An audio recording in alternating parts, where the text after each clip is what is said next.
what we really fear in life is particular feelings. We don't actually fear failing at some business project or disappointing a friend or getting rejected by someone we ask out. We don't fear that event itself. We fear how it's going to make us feel. If, for example, you got rejected by someone that you asked on a date and you just felt like tingling, orgasmic, pink, fluffy champagne bliss just rippling through your being, and you just all heaviness just melted away. Would that be so bad? You'd seek it out. It's because it makes us feel that disappointment, that sense of shame, that, our being contracts when someone says, no, I don't want to go out with you, for example. And it's that feeling that we are afraid of, actually. And this is the message today, is really trying to understand and see objectively how we're so often afraid of certain feelings. And we might not think this at the intellectual level. We might go, no, I'm not afraid of feeling shame. But if you watch your nervous system if you watch how you actually behave in the world, you'll see that you go to massive lengths to avoid feeling particular feelings. So, for example, a classic one is like, and I've done this myself, at school and university, I worked really, really hard. Not because I intrinsically wanted to, because I was afraid of feeling the disappointment that I would feel if my dad found out that I didn't do as well as I could have. Right? There was basically a feeling of shame, and that disappointment was kind of an unconscious fear. I didn't know that's really what I was doing, but that was for years driving all this striving. And because I didn't really want to do it, there was resistance to it as well. So it was really difficult. And you see so many people who work really, really hard. They're very perfectionistic, right? They're striving so hard to succeed in life. And they're essentially driven just by the fear of the feeling of shame or disappointment or failure or whatever it exactly is going to be. Or, for example, people who will spend their entire lives not being able to set boundaries with others, so not really living their own life. They're just giving in to what everyone else wants and needs because they fear that feeling of tension and discomfort that might come if they were to assert themselves, right? And what I want to say here is the fear of the feeling is always worse, or not always is maybe a bit strong, often worse than the feeling itself. So that's why we can spend decades plowing a particular course. It's not really authentic to us, just to avoid a feeling. And those coping mechanisms, you can keep rolling down that particular avenue forever. You can keep succeeding more and more and more. It'll never feel satisfying because you're always running away from something. And actually, the wiser path is to turn slowly towards that feeling, and you'll find it's never as bad as you thought.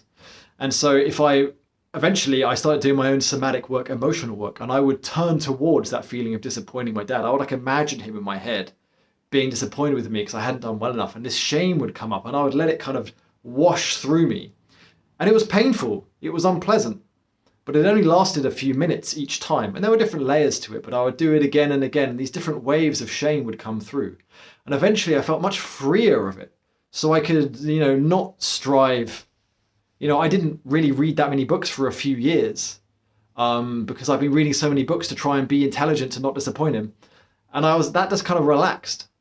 And now I'm starting to read again, but it's coming from a more authentic place just because I really want that knowledge and I really enjoy it. It's not coming from this sense I need to avoid the shame of not doing it.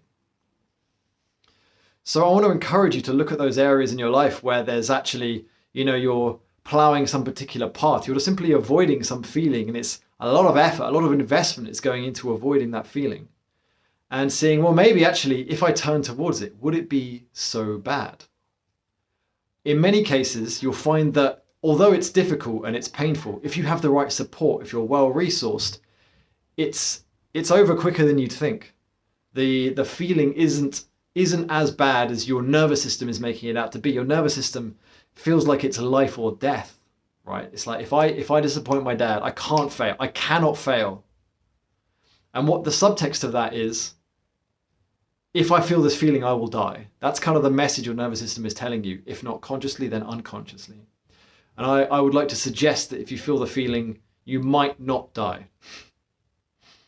And in fact, you might come out with a bigger capacity to be with your experience and your feelings, and also to be more authentic in the world because you're less afraid of some of those difficult feelings that might come up. Because to plow your own path in the world, to set your own boundaries, to pursue your own dreams, you're going to become at the risk of some people thinking, you're doing the wrong thing, or they might, might say, try and stop you in some way, and you might have to just hold your own ground. There's going to be uncomfortable moments.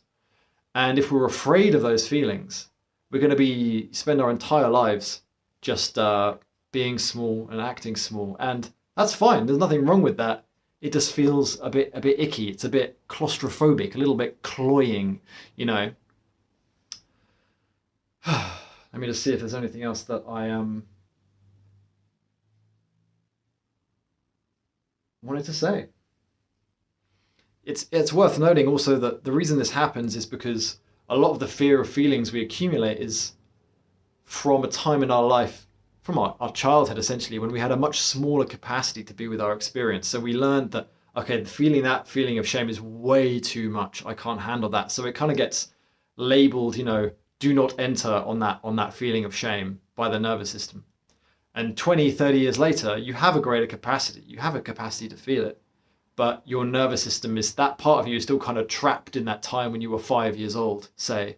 And it still kind of believes that you don't have that greater capacity. And you kind of have to teach your nervous system again. It's like, no, don't worry. I'm older. I'm wiser. I'm vaster.